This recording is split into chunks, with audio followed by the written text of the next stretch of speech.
trouble, you best believe I remember every single time. I remember sometime in middle school getting in trouble because I cheated on my math homework. I was copying my friend's homework before class. It was really a foolish thing to do. And the teacher saw me. She grabbed my assignment and ripped it in two in front of the entire class and informed me that I would get a 0 on that assignment. I felt humiliation in my chest. I still remember how I felt when that happened to me today. But then she turned around and said, "Bryce, I expected better from you. I'm not mad at you. I'm just disappointed." Ugh. Those words, we've all heard them. Maybe we've had a parent or someone else in authority tell us, "I'm not mad, I'm just disappointed." Or, "I'm mad at what you did." All of that kind of matches that sentiment whenever we say, "Love the sinner, hate the sin." It's a sentiment that's meant to express that we care about somebody, but yet we don't like what it is that they are doing. Yet usually all that is felt by the person whom these words are directed at is that sting, that disappointment. But that saying seems so true, right? Love the sinner, hate the sin. Of course we should love the sinner. Of course we should hate sin, right? Seems open and shut, but the true problem of this saying comes in what it communicates to the person being told to. Yes, it's true, we all sin. And sin, as we've talked about here, simply means missing the mark. We have a target as people of God and how we're supposed to live, and sometimes we miss that target. We fall short, and that's what sin is. That's the true nature of sin. Sin has a varying degrees of harm, and to suggest otherwise would be very short-sighted. But no matter what it is, no matter what our sin is, it's missing the mark of who God has called us to be. And I think it's a universal truth that we all miss the mark from time to time, and that makes sin so difficult to talk about. We don't want to focus on it. Instead, we'd like to focus on these sins that are over here. You know, the ones that we aren't doing. Or we want to focus on our own righteousness. It's easier to talk about how great we are, or to point out the mistakes that other people make, rather than forcing our hands to face our own shortcomings. Kind of like our verse for today. Jesus tells this parable of two men, one a Pharisee and one a tax collector. And both are at the temple. The Pharisee looks up to the heavens and praises God, "Lord, thank you that I am not like all those other evil people that are out there. That I'm not, like the thieves or the adulterers or even that tax collector over there. Thank you for letting me be the person that I am, for everything that I do, and I'm not like them."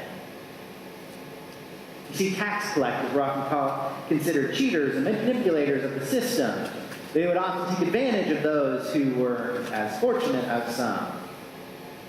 This tax collector was at the temple, beating his chest out of frustration with himself, pleading with God, "Lord, forgive me. I am a sinner."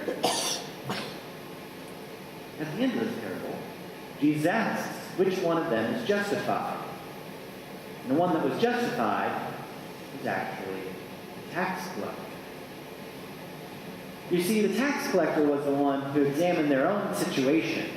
The tax collector was the one who knew that they needed forgiveness. The tax collector examined his relationship with the divine and knows that he needs forgiveness. Yet this Pharisee, when he did the same thing, was absolutely smitten by himself and couldn't see past others' sins. I think that's my problem with the saying, "Love the sinner, hate the sin." When we say that to someone, what do you think it is that they hear? They don't hear a message of love. They hear a message of hate. A message that isn't even ours to give anyway. Time and time again in the Gospels, we are told to love each other no matter what. Jesus says, "Love your enemies."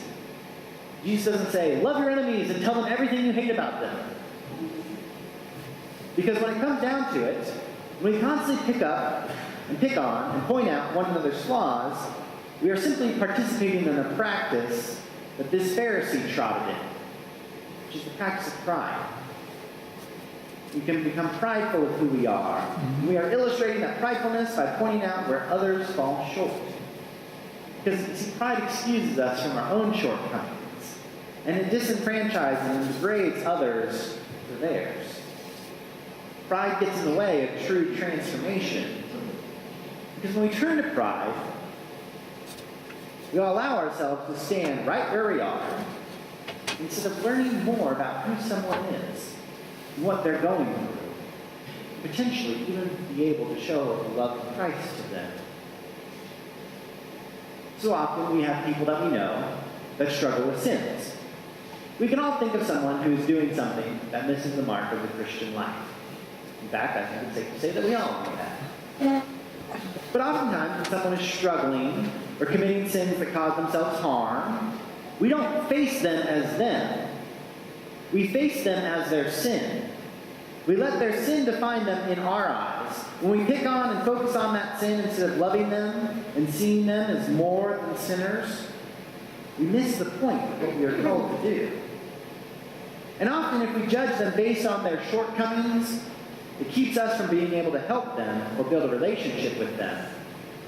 And it also keeps us from looking at our own shortcomings and seeing where we are in need of transformation. See, we can't let someone's struggles, or even our own struggles, keep us from loving people. And again, it's true, we all sin, but when Jesus talks to others, I don't ever see him focusing on those sins. Remember our story from last week? About the woman who was dragged in front of Jesus, who had committed adultery, who the Pharisees said must be stoned to death. You see, when those Pharisees were dragging her in front of Jesus, they were seeing her for her sin. But instead, Jesus saw her as something else. Jesus saw her as a child of God. That is what Jesus focused on. Jesus never saw a person for their sin. Jesus saw them as who they were created to be, who they were called to be. Jesus spent his time with the outcasts of society, those folks we might not want to be around all the time. The drunkards, the tax collectors, those in society who society says may have sinned the most. But you never ever saw Jesus say, love the sinner, hate the sin. It's not in Scripture. All Jesus commanded was love. Now, church, I'm not going to lie to you. Preaching this statement as a half-truth, love the sinner, hate the sin, is a bit more complicated than what it appears to be on the surface. I could leave the sermon right here and walk away feeling pretty good about it. We're all supposed to love each other, non-judgmental love. But church, I think sometimes there are some sins in our society that go fairly unchecked. And for a long time, people like me have preached a message of non-judgmental love. And this is for a good reason. This is a good message. Because for too long in our society, folks have felt it was their duty to call out sins in someone else's lives and chastise them for it, and even separate ourselves from it. We've seen actions and behaviors as sinful that honestly don't feel all that sinful to someone else. And instead of learning or trying to understand, we use love the sinner, hate the sin as a crutch. We've used it as an excuse for our judgments, and a lot of folks know this. A whole lot of my generation claim they don't go to church because they see Christians as judgmental. And of course, we are supposed to love each other without any judgment. That's very clear in the Scriptures. But in this course correction, from where we've been to where we are, I think there may have been some sins we've stopped calling out that really discern in an effort to not be judgmental. And these sins aren't necessarily those that destroy the one who is sinning's life, but instead are those kind of sins that harm someone else. Yes, it's true. We must love everyone.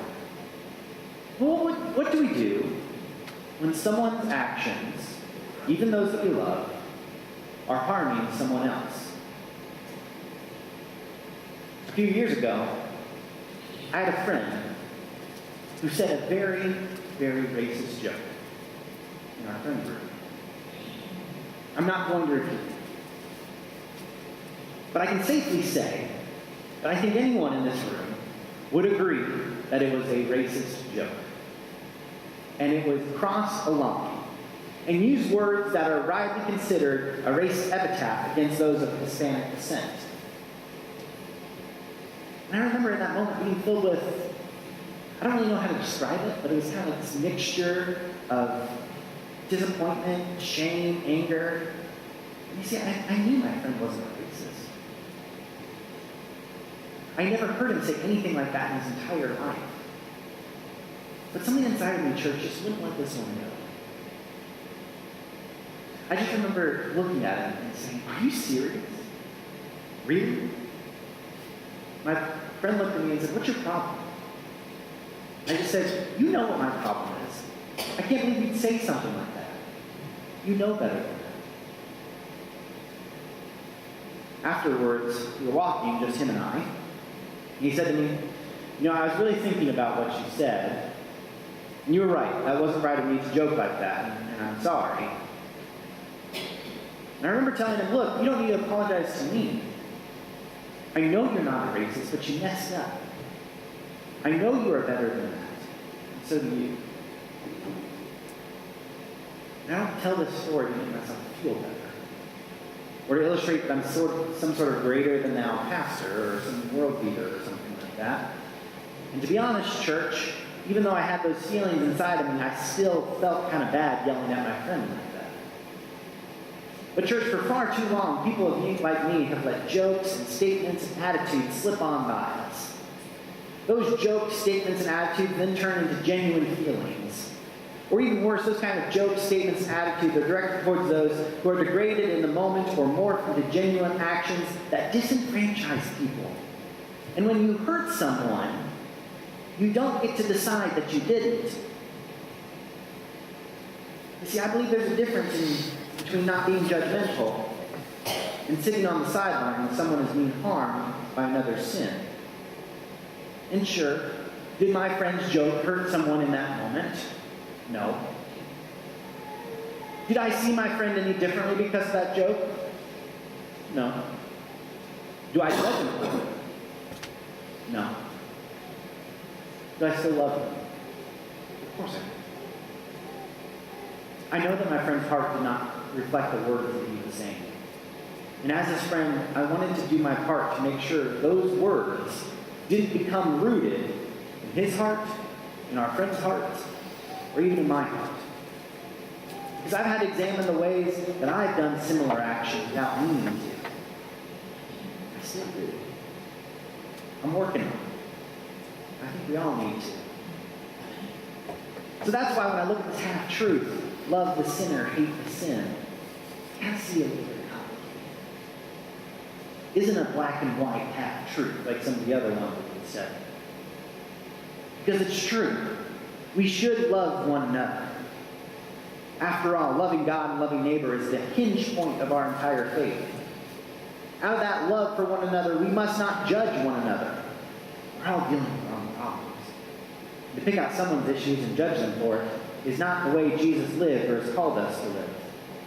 We cannot see one another as our sins and take a posture of judgment that keeps us from loving one another. And yes, perhaps this statement should be removed from our vocabulary. Friends, there are times, in order to protect others, we have to have the courage to stand up for what we believe in. It doesn't mean we hate anyone in that moment, or we think they're any less of a person than we are. We just simply can't allow sin to take root in ways that harm others. There's a difference between a sin that hurts me and a sin that harms someone else. This I do know. In every moment, in every interaction we have with one another, our first priority, our default posture, every single action we take should not be steeped in judgment, but instead overflowing with love.